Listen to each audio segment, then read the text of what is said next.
Horses and something heavy and still, but it's all about really. Stuff on the steam in the valley way back 50 years ago.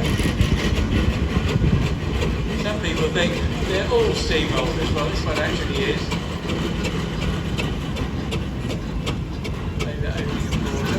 Everything in Porter actually made more steam engines than all the other manufacturers put together.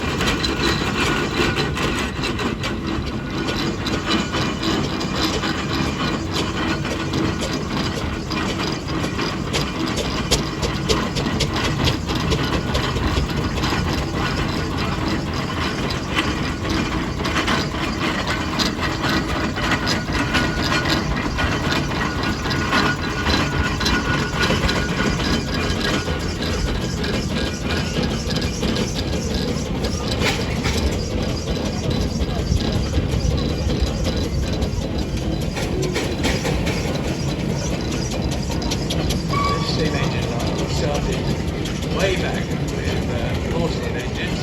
You hear watching miniatures earlier on, you've heard something about that. Portable engine, it was boiler basically on a set of wheels, pulled from one side to another. The motion work was the other way round. The flywheels were up against the chimney, so the belt went off the front, so the person driving the thing from the back went away from any damage it makes up with the belt. Oh, this engine coming in here, all the way from Germany, as you can tell looking at the front of the thing, came over to this country in a lorry, in the back of a lorry, there's a lorry load of parts. You might think, well, it's just a boiler and four wheels, is it? No, it's a lot more complicated than that. In actual fact, if you were going to get the thing going, big single cylinder engine there, running away, and they ended up with this thing, which is enormous. You're being very careful because you won't win.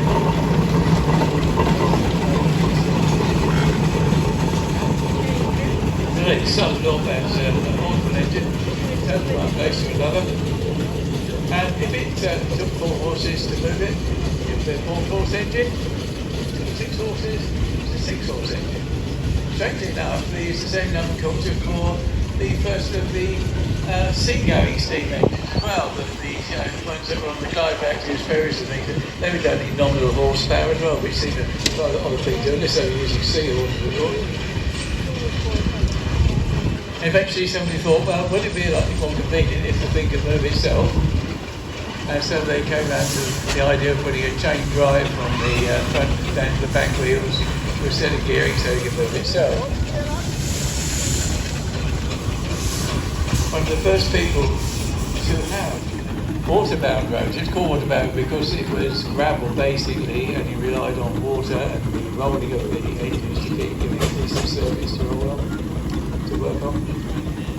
And you can tell the ones that were used later for doing tarmac because they've got the sponge pipes on the rollers to wet the rollers so that the tar doesn't stick to them.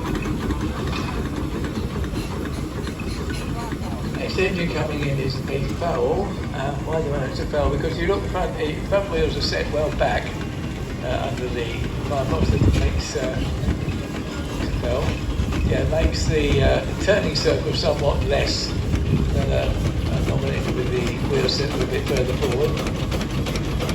Foul's only made about 36 engines. It's quite funny because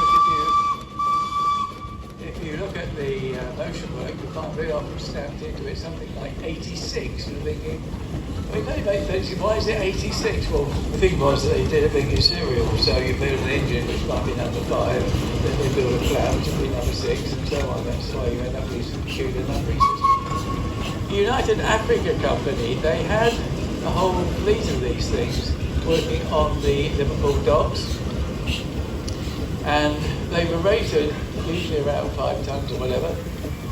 25 tons was quite normally carried, no problem at all. There was one of the drivers on Radio 4 some years ago, and he was talking about the experience of driving these things, and it was effortless power. The power's already in the boiler. All you have to do is release it. Now, this is an under-type wagon. You see the engine is underneath the truck bed. It's a 4-cylinder single-acting engine. They've got an enormous set of main bearings, because the start torque on these things is enormous.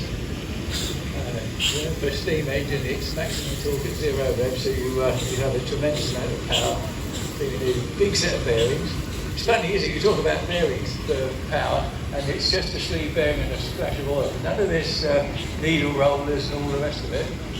That goes all the way up to power stations. You go and have a look at the power station, they'll have one of those great big turbines apart, and they'll have the bearing apart. Then it's just a sleeve bearing with a few runnels in it for oil. They seem to do 3,000 revs day and night for weeks on end. Amazing. Anyway, yes, large set of bearings on the steam engine. And I had one of these standing next to me. I was doing commentary. I think it was at St Albans Rally. And there was a diesel engineer there, and he sort of walked up to me, and we were looking at this engine, beautiful bit of engineering underneath the shed. He said, well, when's the ignition? I said, sorry? He said, I'm a diesel engineer, when's the ignition? I said, well, when you find the matches in the morning. He said, no, when's the ignition on the engine? No, it's when you find the matches in the morning. It's the steam engine. They sort of walked away scratching his head. Some people can't quite get the hang of all this. If you're involved with computers at all, you know, if you draw a circuit, it's all in triangles, isn't it? You start doing a bit of engineering. If you look at the back wheels on these engines, it's all triangles. Look at the way the spokes are arranged from one side to the other, one side of the hub to the outside of the wheel, moving back and forward, and around the rim itself. It's all triangles, the whole thing. It's almost indestructible. I was watching earlier on, and there was, it was yesterday actually, there was one of these engines being brought onto the site here. It was being pushed by a tractor. You can't tow a steamroller, because if you do that from the front, you'll break the bracket which holds the front roller. So you can you have to push it or pull it from the back. And we had one particular rally, it was many years ago, long before we came here. Really like racing, a bit like we had earlier on anyway on the day. The ground was like a bit like motion paint, to be honest. They were towing this roller out with a big army lorry, towing it backwards, and the driver was shouting at the chap driving in. He said, for heaven's sake, slow down. But what was happening is the bow wave of the roller going backwards was going up into the bottom of the firebox, putting the fire out. It was that bad.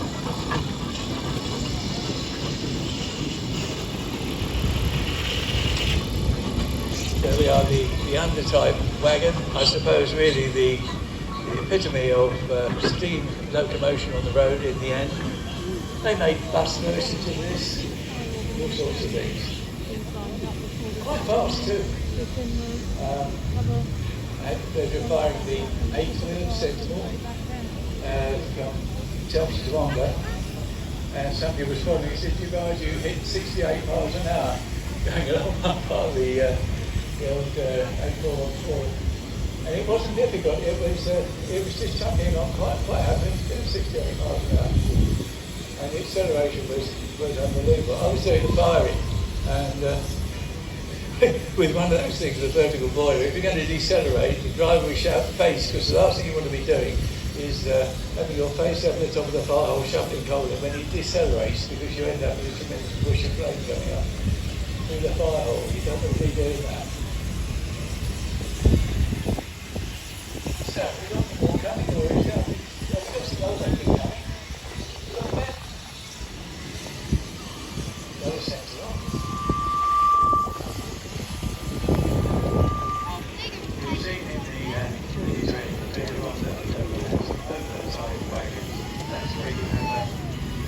basic attraction is on the front end with a number of flags that you put always work correctly that way. These engines have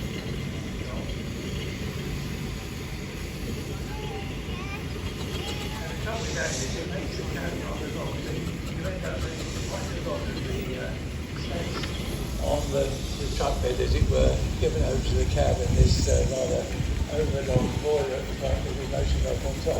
Of course, the Sentinel has the vertical boiler in the back of the cab, good cab heater in the winter, a little bit unbearable in the summer, and the engine underneath. Because with steam engines, the harder you drive the thing, the more you draw the fire. And that's absolutely fine until with one of these things you're going downhill. The last thing you want to be doing is drawing the fire going downhill. So there is a pedal you push on the floor and it exhausts the steam down onto the ground rather than up through the chimney pouring the fire, so it doesn't get quite so raucous as it could otherwise do. So there you go. 4-cylinder engine, that's single engine. Nice and quiet on the back. Nice and quiet. The old saying goes, you know, centre engine with a feather in its cab. If that lifts its safety valve, which it might well do, you'll see more things like that, because it's got just a little hat on the top. And all of a sudden you get a piece of steam going up, which is exactly it's got a feather in its cab.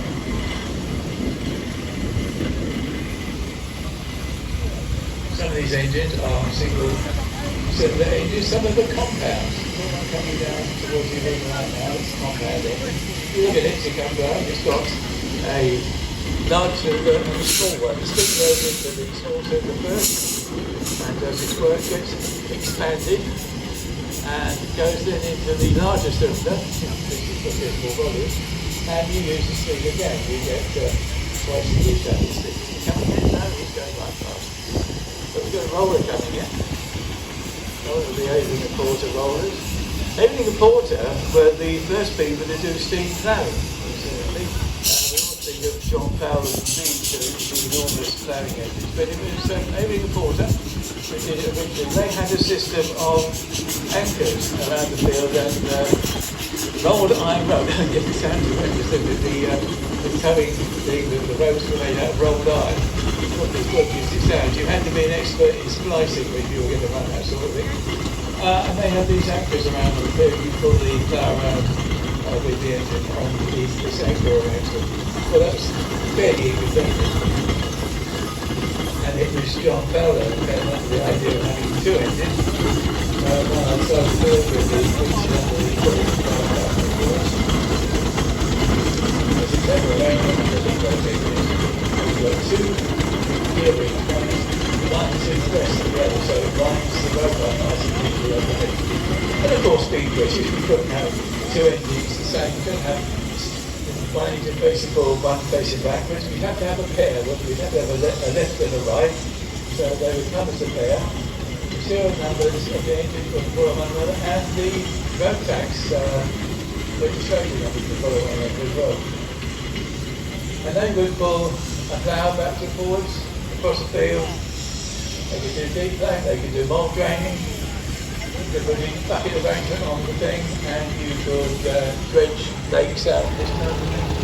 And in these wars, remember a pipeline across the ocean, the tow pipeline under the ocean, tow would always show a bit of film with a tow this always properly. Channel, and it's pipeline. Actually, what it was one of those big mains cables. There were armed mains cables and the other thing. And he did have the core in it. And what they were doing was pushing petrol from one side of the channel to the other. And of course, when you get to the other side, you've got to pull the bottom of the shore. So what they'd actually done was taken the ploughing engine across the channel and they hitched it up and used the winch to pull the bottom of the shore. Then the engine came back over to this side and carried on with its normal work. But that enabled them to have this pipeline which from Liverpool eventually reached all the way to the Rhine. Then it was pulled ashore on the French side with a John Fowler ploughing engine. I was saying earlier on that a lot of the gears made for these engines, of course, were made from castings, made with the wooden pattern, they were sand castings. And of course they can be slightly noisy, as you can imagine. Someone who's got quite ancient stuff sounding like Mother Old Mandel. But nowadays you can actually have a set of gears cut with a laser. Oh yes. And of course they're very, very accurately cut, and they run exceedingly quietly. And that's fine, apart from the fact that you can now hear all sorts of other noises the engine is making, and you're thinking, is he supposed to be doing that? Which I'm not quite sure. Here we have a big, heavy haulage engine coming in here. Compound engine. Sorry?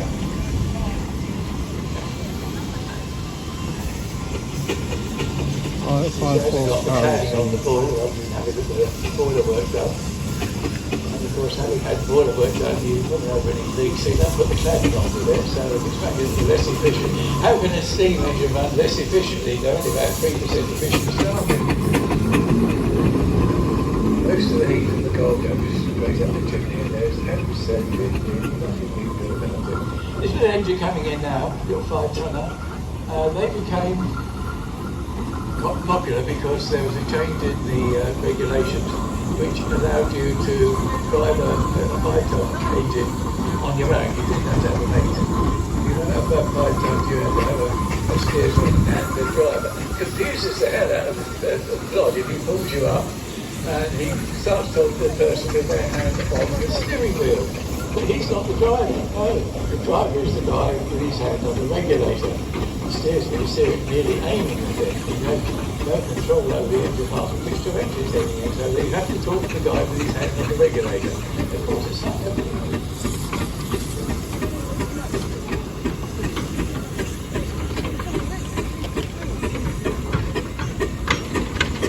I have got a Sherman engine in there, and the reason of that is that you'll find the Sherman engine on the fairground. A lot of them will be connected to various rides, and they'll be actually driving the rides and providing the light. They're doing the job for which they were intended, which is quite unusual. A lot of people back in the day, the first time they ever saw electric light would be at a fairground, and there was a wonderful tale of an old farm boy who went along to the fairground, and he got back up and said, well, how did you get on? They keep their light in the bottle. Think about it, first time they'd ever seen electric light. Things have moved on. I was thinking that the road was going to come in, but no, he's got on fast. So actually got coming out and that's the end of it. I know there's no one coming.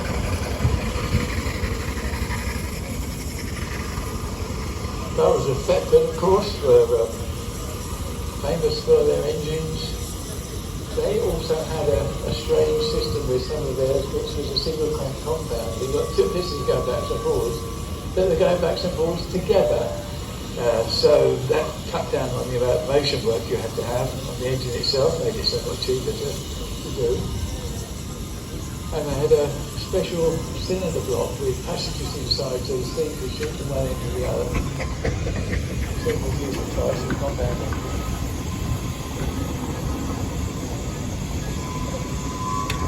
How do you get water into the boiler? Well, if you've got one of those little baboids, you can take the safety valve out and you pour the water in the top, don't you?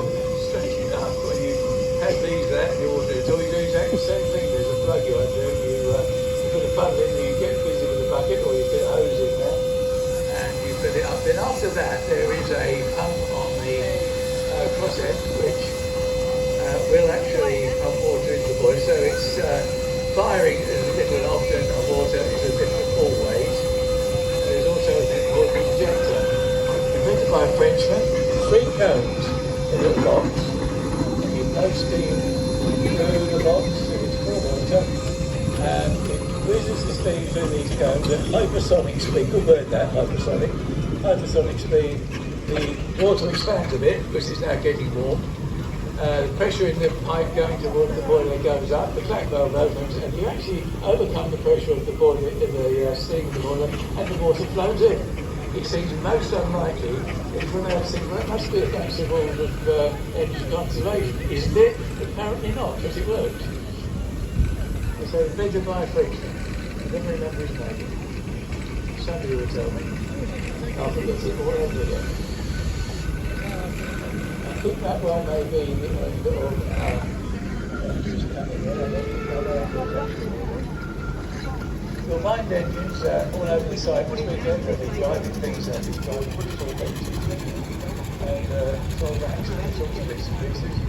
And of course they were used in all sorts of ways. You'll find on some of the old windmills that we have around the countryside, sometimes you'll find a large wheel, looks like a flywheel from an engine on the outside. And it actually used, if they were short of wind and had a lot of work to do, you hire the local guy with his tractor to come along and actually heat it up the window, drive the window so you get some work done. And you really short of wind, very, very busy.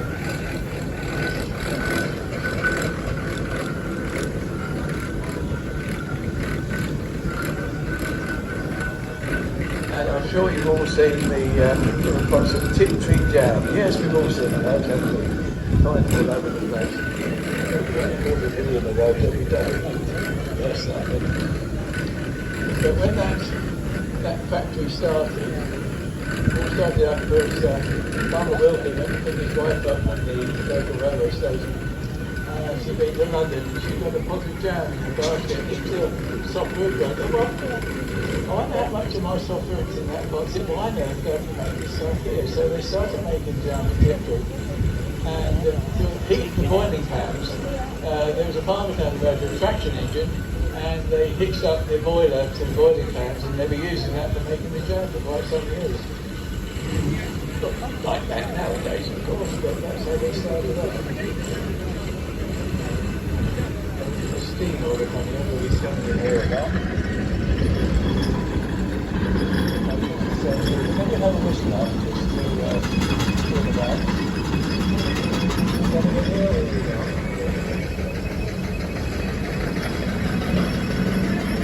Take his way down to the beer tent. I'd like to go to the version.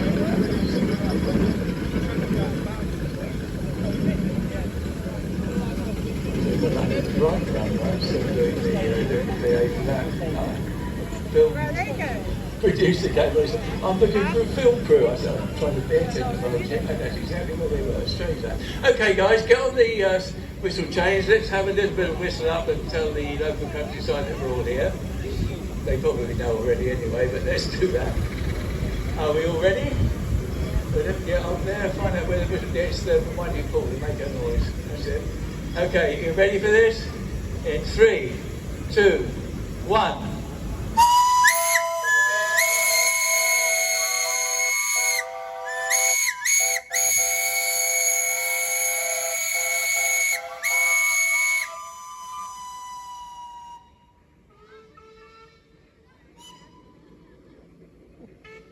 Get a bit noisy.